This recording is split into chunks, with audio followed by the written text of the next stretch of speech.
Muy buenas tardes, mi nombre es David. La presente exposición se centra en profundizar un poco más acerca del tema del derecho del trabajo, principalmente en temas como categorías o diferentes tipos de contrato y también un término que es el contrato realidad. Mm, Entonces comencemos.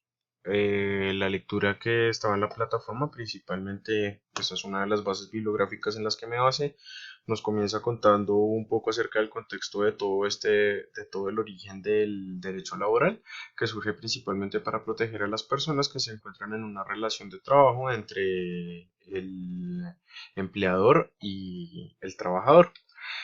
Su historia se centra principalmente en el esclavismo, Roma y Grecia, y el último caso registrado según la lectura es en Brasil en 1888. Recordemos y vale la pena mencionar que uno de los principales modelos para producir capital de aquellas épocas desde mucho tiempo, Imperio Romano y mucho antes, tribus bárbaras, uno de los principales medios para producir capital era por medio del esclavismo. Entonces, la lectura nos manda, principalmente mencionándonos que a partir del siglo XVII y XVIII se manejaban dos tipos de modelo de trabajo, que era la servidumbre y el corporativismo.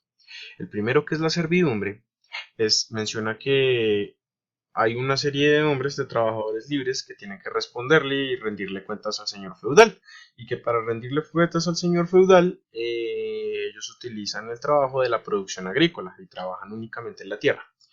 Esta categoría creería que se centra únicamente en los campesinos, pero llega un segundo modelo, que es el corporativismo, en el cual no solo ya se centra en esa producción agrícola, sino que se quiere expandir y se empieza a desarrollar en otras áreas, como lo fueron la zapatería, la carpintería y la herrería.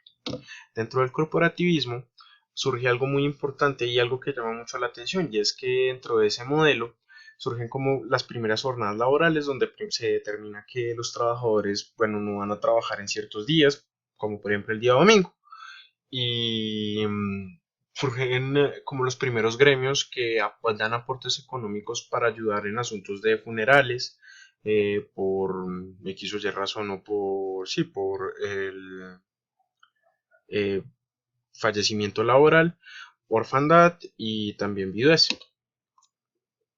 Después la lectura nos acaba comentando que para el siglo XIX, y después de todo lo que fue ese asunto de la revolución liberal europea y francesa, donde se empieza a combatir ese modelo que es el de la servidumbre. Después de eso llega un capitalismo más fortalecido, y surgen los primeros grupos de asalariados, en los cuales bueno, uno de sus principales formas de ser, o una de sus principales características, es que ven el salario como la principal fuente de vida y sí, que les permite sobrevivir. A partir de esto surge una nueva categoría que yo llamé, pues, los primeros contratos. Entonces, para que exista un contrato, se determina un contrato. Para que exista un contrato, es necesario que existan tres cosas.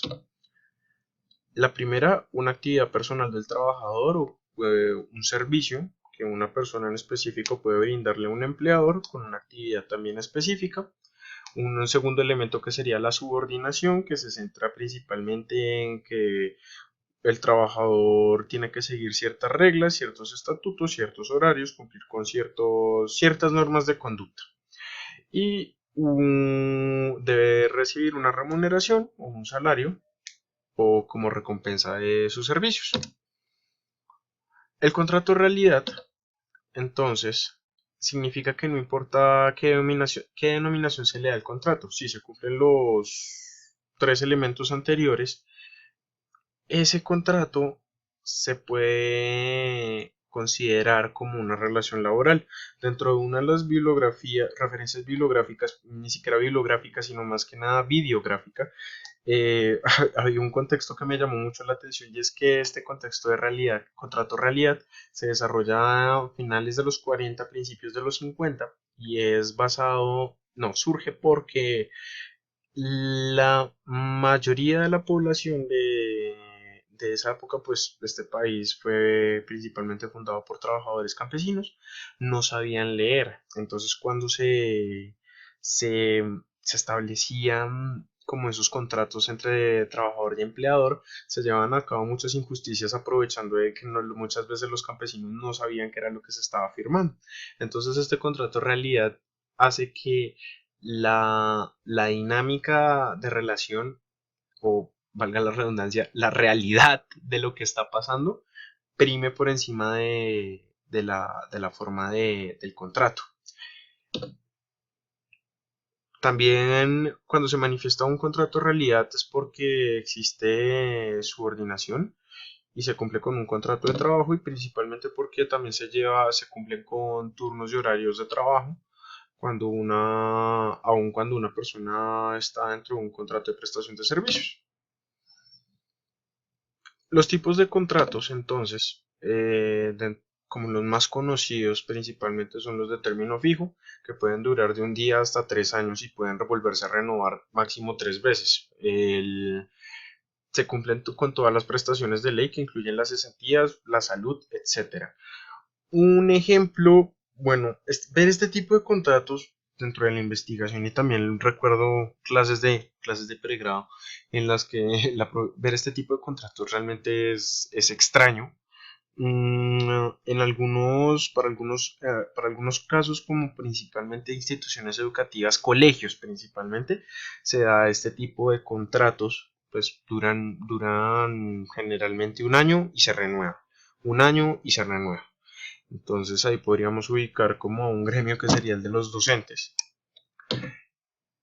Y pasamos a un segundo tipo de contrato, que es el de término indefinido, que no contiene fecha de terminación y aún así la empresa contratista cubre con todas las prestaciones de ley como la salud y pensión. Bueno, ese es el tipo de contrato que yo mantengo en la actualidad para la compañía en la que yo trabajo, que sería HTC. Mm, Obviamente aun cuando no hay, digamos, una fecha de terminación, pues se puede dar una terminación de contrato, al igual que en el de término fijo, por incumplimiento de reglas o desestabilizar ese ambiente laboral. Pero principalmente una de las ventajas, y este contrato aún es más raro, que es el indefinido, tiene una gran ventaja, y es que uno no vive preocupado de, Dios mío, me lo van a renovar, no, ¿qué va a pasar? Ya tengo que ir buscando trabajo, o tengo que ir buscando algo mejor o algo que me ayude a mantener. Esa ventaja del término indefinido es que pues le da esa tranquilidad al trabajador, que en el día 364, antes de la terminación del contrato, no corro con ese estrés de qué va a pasar conmigo en el futuro. Existe otro contrato, que sería el de contrato hora-labor. Se centra en el cumplimiento de acciones determinadas. Una vez que lo acordado se realiza, el contrato llega a su fin. Al ser un contrato laboral, el trabajador cuenta con protección social y salud. En este caso, principalmente las empresas de software y también algunas campañas de call centers, en algunos, incluso de diseñadores, campañas de diseño, cuando las campañas de promoción llegan a su fin, pues se da por terminado el contrato laboral. Entonces, hasta ahí llegó. Y el último contrato que puse, que es el más común usualmente aquí dentro de nuestro contexto nacional, que es el contrato de prestación de servicios. Se presenta entre dos personas, que son la contratista o el empleador, y una persona especializada en la labor que se esté buscando. En este contrato, generalmente el trabajador es el responsable de pagar su salud. Mm, Estuve buscando como generalmente qué tipo dentro de nuestro contexto nacional cumplen con este contrato, con este tipo de contrato. Bueno, encontré que los docentes universitarios, en su gran mayoría, y si me consta, cumplen con este contrato de prestación de servicios un semestre, y muchas veces por todo, y se renueva o se deja hasta ahí. Y también incluso en instituciones como Cruz Roja también se presenta este contrato, porque se mueve también como por ese lado de vamos a hacer ciertas actividades determinadas por cierto determinado tiempo. Entonces el servicio que necesitamos principalmente de ustedes es que elabore exposiciones a ciertas comunidades o a ciertas muestras o poblaciones específicas. Entonces, ya eso serían las referencias bibliográficas en las que me basé, pues fueron el PDF del módulo 2. Ahí está la dirección. Me metí en elempleo.com como por tendencias laborales para ver los tipos de contratación que existen en Colombia y ese es el video del que les estaba hablando en el que me basé para el contexto. Entonces así sería. Muchísimas gracias y nos vemos en la tercera entrega. Buen día.